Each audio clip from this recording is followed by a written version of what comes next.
I'm going to show you the buttonhole stitch. I apologize, I have some little holes already in this fabric because I had done the video of the buttonhole stitch and then had a mishap. And rather than get a whole new fresh piece of fabric, I'm just going to use the same one. So ignore those little holes, but I'll just go right into them, so it doesn't really matter. The buttonhole stitch is used obviously to outline, or was used to outline handmade buttonholes. It's also used as a border around like a blanket or a handkerchief or a napkin. It's a beautiful stitch. It also can be used just decoratively in places. So it's up to you to discover what you want to do with it. I'll show you how it's done. You're going to come up at A, and then you're going to go down at B, which is kind of going to be like an angle, like I'm laying the needle. Not quite 45 degrees, it could be 45 degrees, but at an angle to where you came up. So then you'll go down. That would be, came up at A, we're going to go down at B. And then leave a loop here. We're going to come up at C, which is directly underneath B, but on this horizontal line. So come up at C.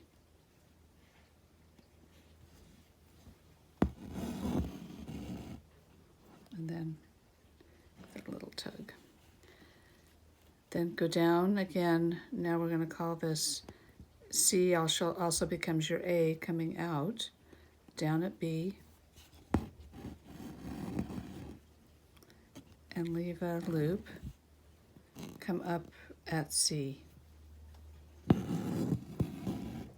C also becomes A coming up, B going down,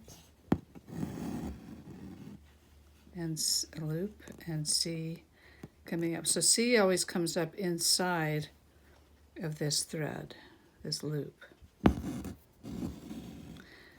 And you want to, if you're doing just like, ideally you would do a row where the spacing in between these stitches is the same and the height of this line is the same, although it doesn't have to be, because you could go way up. We'll go up high this time, which would be going down at B. We're going to come up at C. So there's a nice sort of higher leg. And then this again would be called A. Go down at B.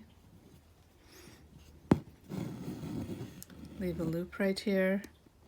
Come up at C. Okay.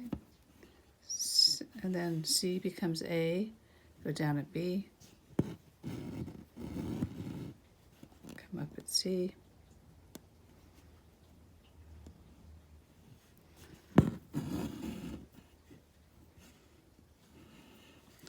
C becomes A, down at B,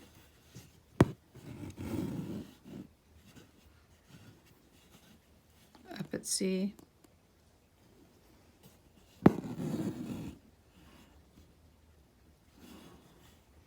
then let's go up high again. Go up high to B because A is already coming out,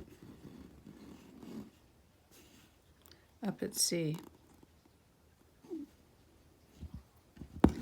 Now you don't have to space it this far apart. You could try, so it becomes A again. You could try them really close together.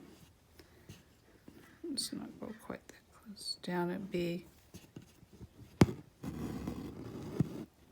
And up at C, which is directly underneath of B.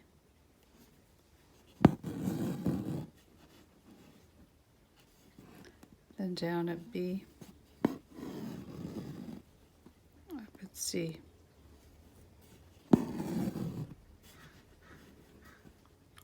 That becomes A, down at B. So you can see it's very versatile. You can do a lot of different variations of closeness and height. You could make each one higher than the other. You could go up in a pyramid and come back down. There's just a lot you can do with this stitch. It's a great stitch.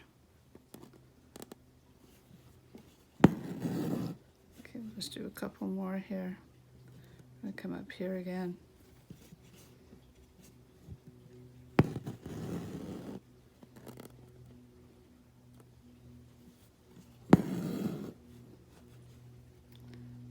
And that becomes a B, and up at C.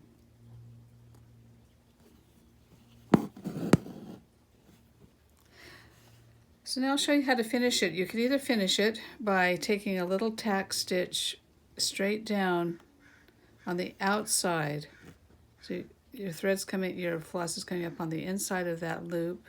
So just on the outside of that loop right there, you could go down and pull that tight.